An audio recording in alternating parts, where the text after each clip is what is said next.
Hello everyone, welcome you all to my YouTube channel Let's Do Biology. I hope you all are doing well.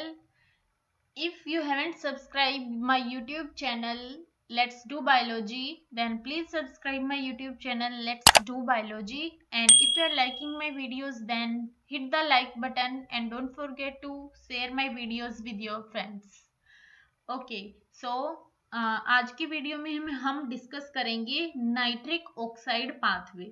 इस ये इतना ज्यादा भी वो नहीं है इम्पोर्टेंट, बट स्टिल कुछ एक दो पॉइंट हैं जो you need to know about those things.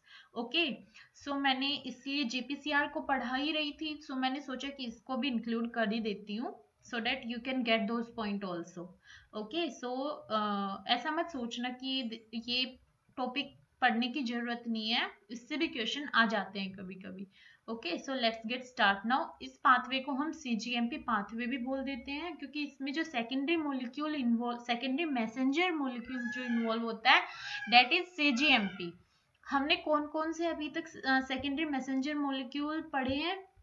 सबसे पहले हमने पढ़ा था सीएएमपी, राइट? सीएएमपी पढ़ चुके हम। और लास्ट ही वीडियो में हमने दो टाइप के पढ़े थे, IP3 और DAG। अब हम एक और सेकेंडरी मैसेंजर मॉलिक्यूल पढ़ रहे हैं, इसमें CGMP, इसलिए हम इसको CGMP पाथवे बोल दे रहे हैं। Okay normally it is nitric oxide pathway. Okay so let's get start now. इसमें मैं इस पिक्चर के थ्रू, आपको डायग्राम के थ्रू समझाने का ट्राई करूंगी और आई होप कि समझ भी आ जाएगा। सो ध्यान से देखना। ओके सबसे पहले तो हम देखते हैं कि इसमें भी जीपीसीआर ही इन्वॉल्व है। ओके क्या है कि यहाँ पे जो ये हम देख रहे हैं एंडोथीलियल सेल्स, जो ये वेस्कुलर एंडोथीलियल सेल्स हैं, इसके पास एक जीपीसीआर है। इसमें कौन सा जी अल्फा प्रोटीन है? जी अल्फा ओ प्रोटीन कपल्ड जीपीसीआर रिसेप्टर है जो कि बाइंड होगा एसिटाइल कोलिन मॉलिक्यूल से। सो ये एसिटाइल कोलिन रिसेप्टर जो है जिसके पास जी अल्फा ओ प्रोटीन है, ये एसिटाइल कोलिन से बाइंड होगा। जैसे ही एसिटाइल कोलिन से बाइंड होगा, जी अल्फा ओ एक्टिवेट हो जाएगा जीटीपी से बाउंड फॉर्म में, और वो फोस्फोलाइपेज सी एंजाइम को, इफेक्टर प्रोटीन को एक्टिवेट कर देगा, जो कि हमने इसका पूरा मैकेनिज्म लास्ट वीडियो में देख लिया है, समझ लिया। अगर अभी तक आपने नहीं देखा हो तो उस वीडियो को पहले देखना, मैं उसका लिंक डिस्क्रिप्शन बॉक्स में प्रोवाइड कर दूंगी। Okay so if and also if you want to link me on Telegram then you can then I will provide that also in description box. Okay so जो ये फोस्फोलाइपेज सी effector protein है हमारा, ये क्या करेगा? PIP2 को दो पार्ट में क्लीव कर देगा। एक तो DAG जो कि मेम्ब्रेन से बाउंड रह जाएगा, और एक IP3 जो कि हमारा डिफ्यूजिबल है। अब इस IP3 का क्या फंक्शन था कि ये ER मेम्ब्रेन से जो चैनल था उस पर बाइंड होके कैल्शियम को इफ्लक्स करा रहा था। अब ये कैल्शियम एक अदर प्रोटीन है हमारा कैलमोडुलिन, ठीक है? ये कैलमोडुलिन क्या होता है? इनएक्टिव होता है, लेकिन इसके पास कैल्शियम बाइंडिंग साइट होती है, वो भी 4 कैल्शियम बाइंडिंग साइट होती है, ठीक है? जब ये कैल्शियम इससे बाइंड करेंगी, कोऑपरेटिव फैशन में बाइंड करती है, कोऑपरेटिव मैनर में, कि एक कैल्शियम जब बाइंड करता है तो वो दूसरी कैल्शियम की बाइंडिंग एफिनिटी को इंक्रीज कर देता है। ओके जिससे ये कैलमोडुलिन एक्टिवेट हो जाएगा। अब ये एक्टिवेटेड कैलमोडुलिन क्या करेगा? ये नाइट्रिक ऑक्साइड सिंथेसिस की एक्टिविटी को स्टिमुलेट कर देगा।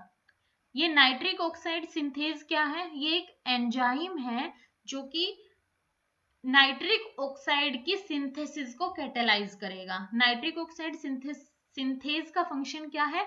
आर्जिनिन और ऑक्सीजन दोनों को, ये दोनों जब प्रेजेंट होंगे, आर्जिनिन और ऑक्सीजन, इनको कन्वर्ट कर देगा सिट्रुलिन एंड नाइट्रिक ऑक्साइड में। ओके सो नाइट्रिक ऑक्साइड किससे फॉर्म होता है? अगर इसके सबस्ट्रेट पूछे जाए तो आर्जिनिन, ओके, और नाइट्रिक ऑक्साइड सिंथेज के प्रेजेंस में। अब ये नाइट्रिक ऑक्साइड इसकी जो हाफ लाइफ है वो बहुत कम होती है, इसलिए ये सिर्फ आसपास के नेबरिंग सेल में ही डिफ्यूज कर पाता है। सो ये स्मूथ मसल सेल है हमारी, इसमें डिफ्यूज कर जाता है और मसल सेल का रिलैक्सेशन कराता है। अब हम देखते हैं कि मसल सेल्स को रिलैक्स कौन सी पाथवे के थ्रू कराता है। नाइट्रिक ऑक्साइड जब इसमें डिफ्यूज किया तो यहाँ पे स्मूथ मसल में एक रिसेप्टर प्रेजेंट होते हैं। कौन से रिसेप्टर? Nitric oxide receptor. अब ये जो रिसेप्टर है इसमें ये एक्टिवेट, जैसे ही नाइट्रिक ऑक्साइड इन रिसेप्टर से बाइंड करेगा तो वो इसकी कन्फर्मेशन में कुछ चेंज कर देगा और इसमें भी फिर एंजाइम होगा ग्यानाइलिल साइक्लेज, ग्यानाइलेट साइक्लेज। ये देखो यहाँ पे आई मेंशन दैट आल्सो। ये ग्यानाइलेट साइक्लेज जो एंजाइम है वो एक्टिवेट हो जाएगा जब नाइट्रिक ऑक्साइड रिसेप्टर से ये बाइंड करेगा और उसकी कन्फर्मेशन में चेंज होगा, जैसे नॉर्मली हो रहा था वैसे ही जो लास्ट प्रोसेस में हम पढ़ते आ रहे हैं। ये एंजाइम क्या करेगा, इसका फंक्शन होता है जीटीपी को जीएमपी में कन्वर्ट करा देना। वो कैसे होगा? पायरोफॉस्फेट रिलीज होगा और उससे सीजीएमपी फॉर्म हो जाएगा। ये सीजीएमपी एक प्रोटीन प्रेजेंट होता है हमारे स्मूथ मसल सेल में, प्रोटीन काइनेज जी, जैसे हम प्रीवियस वीडियो में पढ़ते आ रहे थे प्रोटीन काइनेज ए, पीकेए, उसी की तरह होता है, काइनेज होता है, इसको एक्टिवेट करा देगा सीजीएमपी। ठीक है, अब ये सीजी जो पीकेजी है, प्रोटीन काइनेज जी, ये मसल सेल को रिलैक्स कराने में इन्वॉल्व होता है, आगे स्टिमुलेट करा देता है मसल सेल को रिलैक्स कराने में, क्योंकि ये कैल्शियम जो प्रेजेंट होती है ईआर में उसके लेवल को कम करा देता है और उसके थ्रू ये मसल सेल को रिलैक्स कराता है। सो एक तो यहाँ पे याद रखना कि नाइट्रिक ऑक्साइड का सबस्ट्रेट क्या है, और इम्पोर्टेंट है यहाँ पे पीकेजी इन्वॉल्व है। ठीक है, लास्ट में हमने पढ़ा था protein kinase C, protein kinase A, यहाँ पे इन्वॉल्व है प्रोटीन काइनेज जी। ओके, ये 2-3 पॉइंट याद रखने के हैं यहाँ पे, और ज्यादा कुछ इंपॉर्टेंट नहीं है, इनको याद रख लेना, इससे क्वेश्चन सॉल्व हो जाएंगे। Nitric oxide cGMP pathway. So जो अभी मैंने पढ़ा है वही यहाँ पे लिखा हुआ है कुछ point.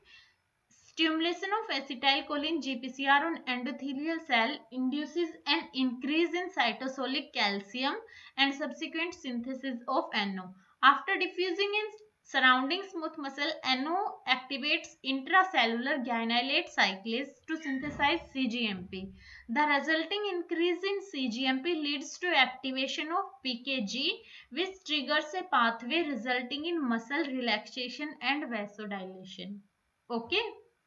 I hope this is clear to you. So thank you guys for watching my video.